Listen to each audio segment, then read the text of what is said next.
Assalamualaikum warahmatullahi wabarakatuh. Nama saya Zainal Permadi Yananta dengan NIM akhir 010. Di sini saya akan mempresentasikan materi tentang tunagrahita dalam mata kuliah pendidikan jasmani anak berkebutuhan khusus. Tunagrahita merupakan istilah yang disematkan bagi anak-anak berkebutuhan khusus yang mengalami permasalahan seputar intelijensi dan kemampuan beradaptasi dalam pemenuhan kebutuhan dasar sehari-hari.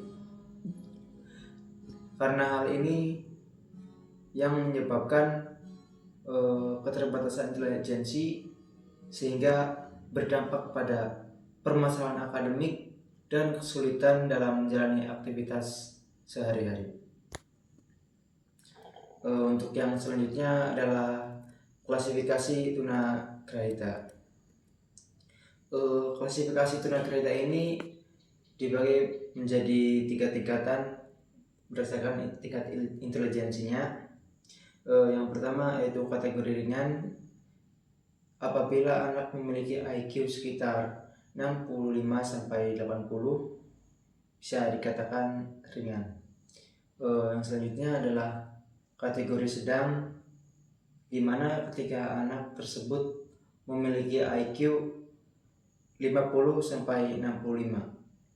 Kategori berat, di mana anak memiliki IQ sekitar 35-50, dan sedangkan yang paling berat yaitu ketika IQ anak di bawah 35. Untuk yang selanjutnya adalah faktor penyebab tunagrahita. Di sini ada beberapa faktor, yaitu yang pertama adalah permasalahan prenatal. Kondisi prenatal meliputi perkembangan janin dan tubuh ibu, yaitu keturunan, usia saat hamil, intensitas pemeriksaan kehamilan, dan status terpapar penyakit atau tidaknya ketika sang ibu sedang hamil. Yang faktor kedua yaitu adalah kondisi natal, yaitu meliputi akhir kehamilan setelah minggu ke-28 hingga masa neonatal atau 4 minggu setelah kelahiran, yaitu meliputi tentang pertolongan kelahiran, berat badan bayi lahir, dan bayi terpapar atau tidaknya hingga 4 minggu setelah kelahiran. Yang terakhir yaitu kondisi postnatal, meliputi masa bayi hingga anak-anak setelah usia lebih dari 4 minggu kehidupan. Di sini permasalahan pada postnatal ini seperti program pantau tumbuh kembang bayi atau balita dan status gizi yang ditinjau dari jenis makanan yang dikonsumsi oleh keluarga. Untuk yang selanjutnya adalah kriteria tunagrahita. Untuk yang pertama adalah keterlambatan perkembangan fisik. Ketika anak terlambat dalam belajar berguling, duduk, merangkak, atau bahkan berjalan. Keterlambatan bicara dan bahasa, yaitu ketika anak mengalami kesulitan berbicara.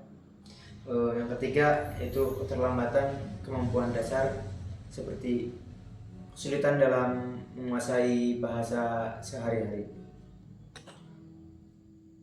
Yang selanjutnya juga masih mengenai tentang kriteria tunagrahita. Yang selanjutnya adalah kesulitan untuk mengingat informasi atau peristiwa, gangguan perilaku, yaitu seperti seringnya marah-marah dan tidak terkendali, atau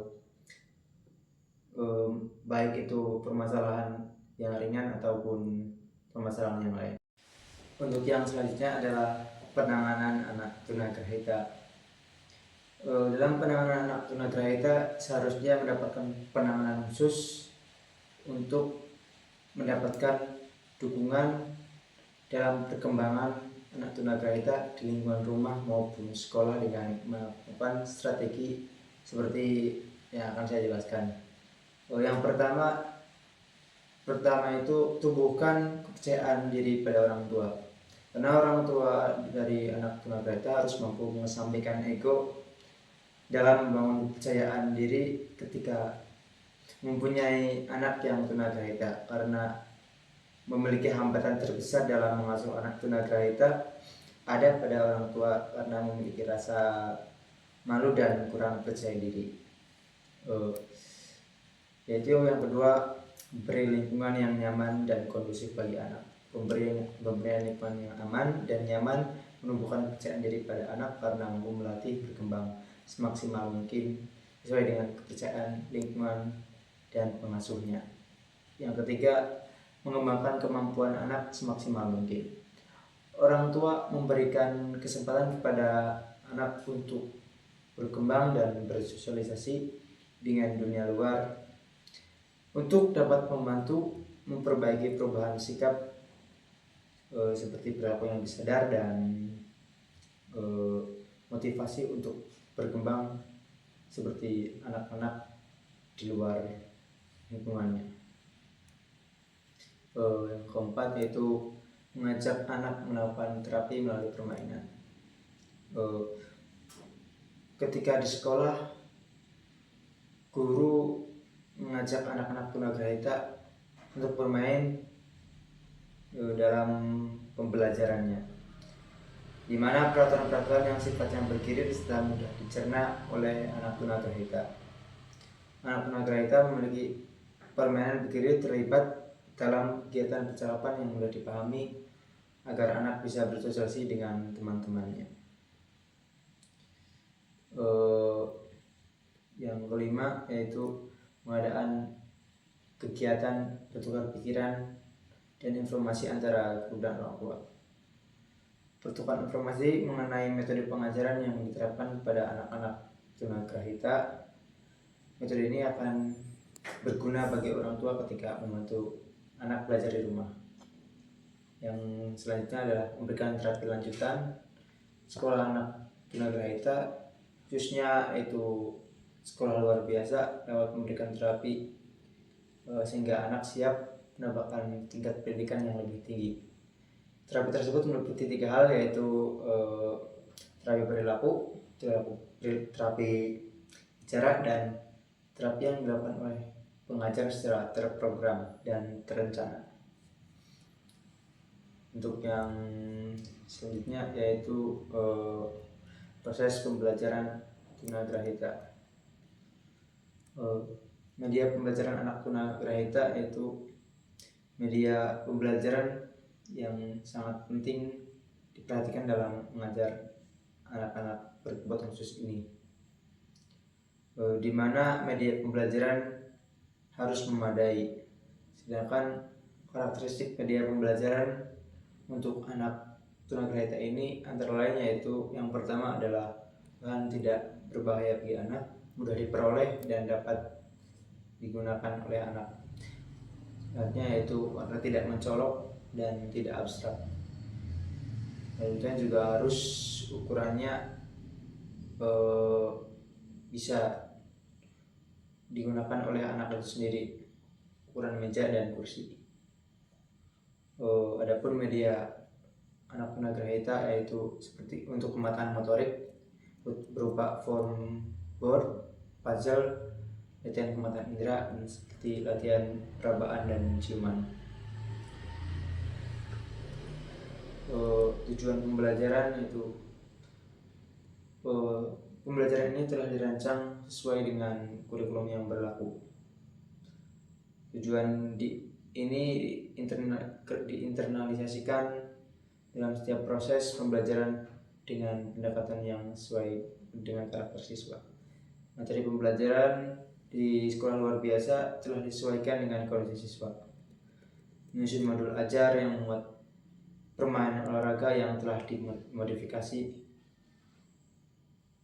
Selanjutnya juga media dan sarana pembelajaran. Ketersediaan media, sarana, dan prasarana di sekolah luar biasa cukup mendukung untuk memanfaatkan alat bantu sederhana untuk memvisualisasikan materi ajar bersifat abstrak dengan cara memodifikasi alat untuk memastikan keselamatan dan kenyamanan siswa. Yang keempat yaitu evaluasi pembelajaran. Evaluasi dilaksanakan berkelanjutan, pengamatan langsung ulangan materi sebelumnya seperti ujian akhir semester. Guru memberikan motivasi setelah pembelajaran dan melakukan penguatan terhadap pemahaman siswa. Yang kelima yaitu modifikasi alat dan metode. Guru yang menerapkan modifikasi alat bantu cara serta metode pengajaran yang sesuai dengan tingkat kemampuan siswa. Proses yang selanjutnya adalah tahapan proses pembelajaran, terdiri atas persiapan, pelaksanaan, dan penutup. Pada tahap persiapan, guru menyiapkan materi pembelajaran. Pelaksanaan dimulai dengan mengarang di kelas. Lanjutkan yaitu guru mengevaluasi pembelajaran yang telah dilakukan bersama siswa. Sekian dari saya untuk materi Tunagrahita. Kurang lebihnya mohon maaf. Assalamualaikum warahmatullahi wabarakatuh.